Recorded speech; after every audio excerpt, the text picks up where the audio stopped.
Assalamualaikum warahmatullahi wabarakatuh. Shalom, Om Swastiastu, Nama Budaya, dan Salam Pancasila. Selamat pagi untuk kita semua. Perkenalkan, nama lengkap saya Stefania Intan Claudio Enunu dengan NIM 01070123. Di sini saya akan mempresentasikan hal-hal yang mengenai tentang mata kuliah kriminologi. Saya akan menyajikan satu topik kriminologi yang akan saya bahas untuk kedepannya. Selamat menyaksikan. Ini saya akan bahas tentang seorang mahasiswi di Manggarai, Nusa Tenggara Timur, NTT, tega menipu orang tuanya yang bertahun-tahun. Puncaknya dia mengundang orang tuanya mengikuti acara wisuda padahal dia sendiri tak pernah kuliah. Miris sekali teman-teman. Gadis belia itu mengaku berkuliah di Universitas Katolik atau Unika Santo Paulus Ruteng, Manggarai. Dia lantas mengundang orang tuanya untuk menghadiri acara wisuda pada Sabtu 11 November 2023. Lulus mahasiswa ini juga bermain demi meyakinkan orang tuanya. Dia sampai memakai toga layaknya wisudawan lain. Sayangnya dia tidak pernah kuliah, bahkan mahasiswi gadungan itu mengundang orang tuanya untuk menghadiri wisuda di kampus tersebut. Dia datang dengan sudah rias dan seperti teman-teman yang lain. Kebohongan terkuak dan kebohongan anak itu mulai terungkap saatnya namanya tak pernah muncul.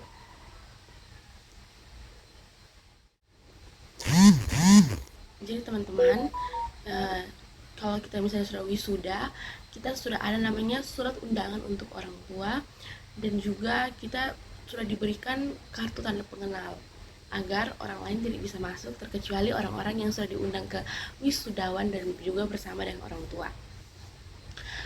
Nah, setelah itu seseorang mendapat laporan dari panitia wisuda bahwa ada orang tua yang mencari anaknya yang namanya tidak dipanggil saat wisuda. Panitia wisuda kemudian mencari, men-screening apa mungkin mereka yang keteledoran atau mereka yang salah. Nah, belakangan nama mahasiswa gadungan itu tidak tercatat di data Kementerian Pendidikan. Mereka setelah itu dicek dan tidak ada namanya atau tidak tercatat sebagai mahasiswi di Kementerian Pendidikan. Selama lebih dari 4 tahun, mahasiswa itu berdusta kepada orang tuanya.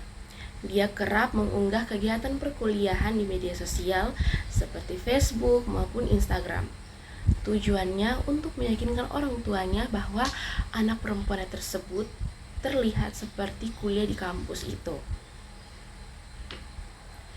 Dia selalu update status di medsos, foto-foto di kampus, dan tidak pernah untuk orang tuanya curiga bahwa anaknya ini tidak kampus, tapi anaknya ini kampus seperti orang-orang biasanya. Bahkan mahasiswi gadungan tersebut juga mengunggah fotonya yang nampak seperti menyelesaikan ujian skripsi di media sosial. Perempuan itu mengenakan selempang di bagian pundak dan tangannya memegang bunga, teman-teman. Nah, seolah-olah dia baru selesai ujian skripsi dan teman-temannya juga foto bersama dengan dia. Dan tidak, teman-teman, dari kejadian yang tadi sudah saya ceritakan, kita akan membahas tentang sebab dan akibat. Yang pertama di sini kita akan membahas tentang sebab yang terjadi, mengapa sampai dia menipu orang tuanya, sampai orang tuanya, dan mungkin teman-teman akan membayangkan bahwa sudah berpuluh-puluhan juta orang tua mengeluarkan uang untuk yang tadinya bermaksud untuk dia bersekolah di Flores, tapi ternyata hasilnya nihil sama sekali, di luar dugaan, dan juga tidak seperti yang kita bayangkan bahwa dia akan menipu orang tuanya, teman-teman. Baik, di sini sebab yang pertama mungkin dia datang di perkuliahan untuk berkuliah dan membuat hidup seperti anak perkuliahan. Tapi mungkin teman-teman ternyata sampai di tempat perkuliahannya dia tidak mendaftarkan diri, atau mungkin dia mendaftar tetapi sudah. Yang kedua, mungkin dia sudah terlanjur untuk bilang ke orang tuanya dan sudah menipu bahwa dia itu berkuliah, tapi dan ternyata dia tidak kuliah. Mungkin karena dia takut untuk speak up atau berbicara, atau mungkin karena dia sudah melihat teman-temannya itu semua sudah lulus di satu universitas itu tersebut dan dia sendiri gagal. Dan akhirnya karena dia iri, jengkel, lalu terbawa dengan suasana emosinya, akhirnya dia menipu orang tuanya. Mungkin hal yang pertama dia ingin orang tuanya tidak kecewa bahwa dirinya tidak lulus di satu universitas tersebut, tapi ternyata dia gagal dan dia mau menyampaikan kepada orang tuanya bagaimana, dan akhirnya dia menipu orang tuanya bahwa dia lulus. Itu mungkin dari saya yang saya pikirkan dan yang saya maksudkan. Mungkin kalau teman-teman yang lain ingin berpendapat, silakan tulis di kolom komentar YouTube di bawah. Baik, yang ketiga adalah mahasiswa gadungan tersebut mungkin karena merasa gengsi dan takut dan cemas jika memberitahu orang tua bahwa dia tidak lulus dan dia akan pulang.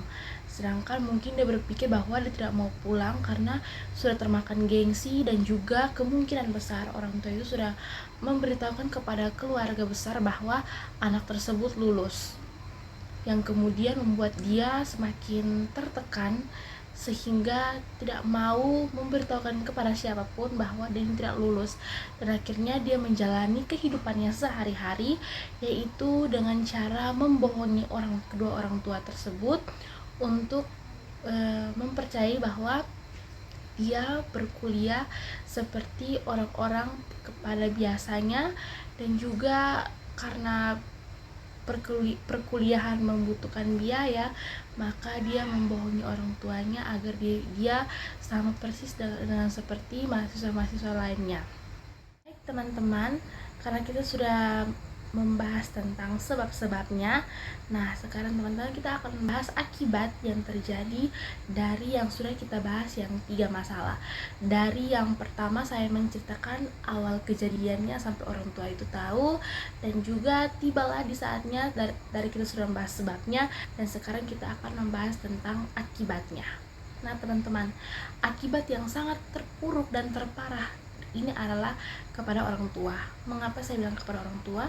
Karena tadi kita sudah ceritain di sebelahnya bahwa orang tua sudah mengeluarkan effort, sudah mengeluarkan biaya, lalu orang tua itu sudah berbunga-bunga, dan kemungkinan besar orang tua di kampung itu juga merasa bangga bahwa anaknya itu kuliah dengan tepat waktu, dan juga anak itu bersemangat kuliah, dan sehingga akhirnya anak itu bisa mencapai titik dan puncak, yaitu adalah wisuda yang sangat dinanti-nantikan dan yang sangat orang tua bahagia dan senang, dan kemudian anak itu menghancurkan sekejap.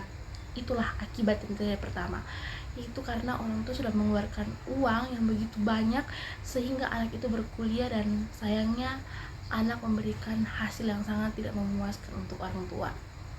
Lalu teman-teman, bukan hanya orang tua saja yang merasa kecewa, di sini juga ada yang merasa kecewa adalah keluarganya, kerabatnya, dan juga teman-temannya. Mengapa? Karena dia telah menipu dari orang tua, dari keluarganya, dan turun sampai ke teman-teman dan orang-orang terdekat.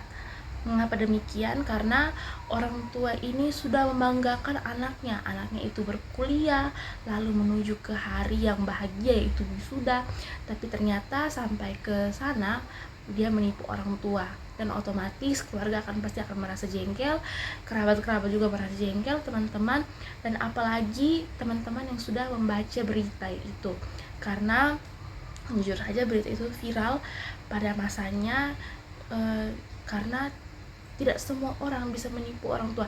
Memang bisa menipu orang tua, tapi tidak dengan cara yang seperti yang sudah saudara lakukan, yaitu dengan cara menipu orang tua selama 4 tahun lebih. Bahkan sudah mengajak orang tua untuk ayo ikut pergi ke acara wisudanya. Itu sangat-sangat adalah hal penipuan yang sangat-sangat di luar dugaan. Penipuan ini hanya satu-satu terjadi, walaupun banyak, tapi inilah yang paling heboh di NTT. Sebab akibat yang terakhir adalah dia merasa kecewa dan bersalah kepada dirinya sendiri. Kenapa begitu teman-teman? Karena setiap anak kalau melakukan kesalahan kepada orang tuanya, pasti suatu saat cepat atau itu pun lambat akan merasa bersalah dengan dirinya sendiri, bersalah kepada orang tua, sahabat, kerabat, dan keluarga. Karena dia sudah melakukan hal yang fatal sebesar itu, yang membuat satu NTT viral, mungkin bahkan juga orang-orang di luar juga dengar, bukan hanya di NTT saja. Mereka mendengar bahwa ini sangat-sangatlah miris sekali dan sangat-sangat tidak boleh dicontohkan, karena memang ini sudah benar-benar yang paling parah. Dan pasti anak itu akan merasa bersalah, dan mungkin dia pasti akan ada namanya gangguan mental karena telah bersalah dan menyalahkan dirinya sendiri, karena dirinya sendiri tidak berhasil untuk membanggakan orang tua.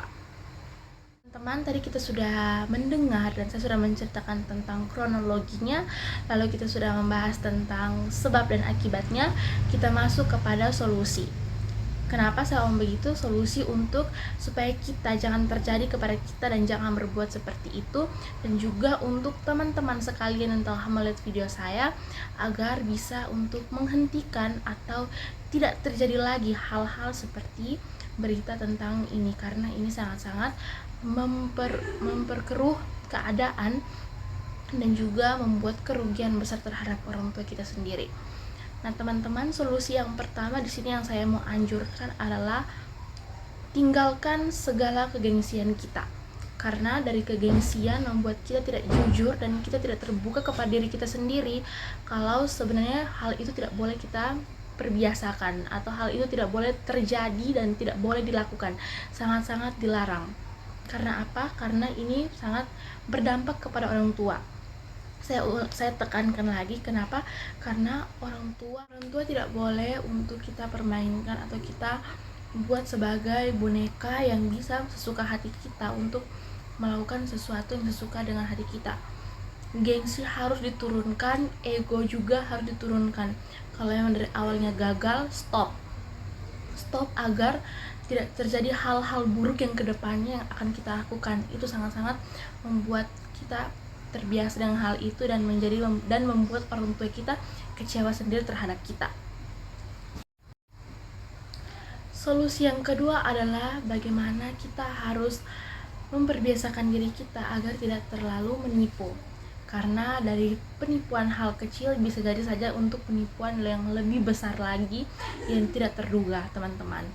Karena kalau misalnya kita sudah terbiasa dengan menipu, kayak menipu hal kecil saja, maka itu tidak baik untuk diri kita sendiri. Jadi kita harus memperbiasakan diri kita agar kita stop untuk pada penipuan yang seharusnya tidak boleh kita lakukan. Solusi yang ketiga mungkin dari saya yaitu adalah bagaimana kita berdoa kepada Tuhan untuk kita tidak boleh dan kita menjauhkan hal-hal negatif yang terjadi kepada diri kita sendiri, teman-teman. Jangan terbiasakan dengan keadaan yang kayak saya harus seperti ini walaupun nanti mengorbankan hati orang tua. Tidak boleh sama sekali, teman-teman, karena dari kejadian yang kita anggap sepele dan dia akan menjadi semakin besar dan menyebabkan konflik yang benar-benar sangat-sangat merusak keadaan. Seperti itu, teman-teman. Baik, kesimpulan yang saya ambil dari kasus ini adalah kita tidak boleh sama sekali untuk menipu dengan kejadian hal-hal seperti ini. Bila memang kita tidak lulus dari awalnya, beritahulah kepada orang tua agar orang tua bisa mencari cara bagaimana kita untuk berkuliah. Banyak universitas yang buka untuk menata masa depan kita. Bukan hanya di satu universitas saja, tapi banyak universitas dengan berbagai macam seperti beasiswa, ada juga kerjasama seperti itulah, teman-teman. Jadi kita tidak boleh sama sekali menipu orang tua untuk hal-hal seperti ini. Baik, teman-teman, karena kita sudah membahas banyak soal tentang perempuan yang menipu orang tuanya, maka berakhirlah sudah video saya pada malam hari ini. Dan juga untuk teman-teman, untuk yang tadi saya sudah pesankan dan saya sudah memberikan solusinya, semoga teman-teman paham dan juga selamat berjumpa lagi ke depannya. Mungkin saya akan mengupload video lagi mungkin di hari-hari atau di tahun-tahun yang berikutnya. Mohon maaf jika ada kata-kata yang membuat teman-teman sakit hati atau merasa tersindir. Saya mohon maaf dari hati yang sedalam-dalamnya. Sekian dan terima. Jangan lupa untuk like, comment, and subscribe channel Intan Ainunung. Terima kasih semuanya. Selamat malam dan sampai jumpa. Dah.